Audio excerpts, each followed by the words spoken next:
Hello, may buntag mo. Nagkuan ta diri ka ng nakadakop ta sa atong mga fry. So, medyo dagko na siya. Natay gapi. Gapi ni siya nga katong pure black. Tapos, ang ato ang kuhako nga fry. So, manin siya, gikan ni siya dito sa reptab. So, mo na ni tanan. Luwa pa na ko nadakpan tanan. So, kanigilay lang sana ko.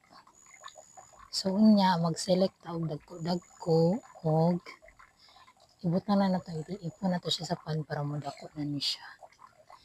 Diyan, sa gusto mo malit, nato diri. Naning kadagko, tag 5 lang ng isaan ni ko. Kung dagko na siya, nagko mga jubi size na siya, medyo mahal, 15. Sige, mawang tiyo.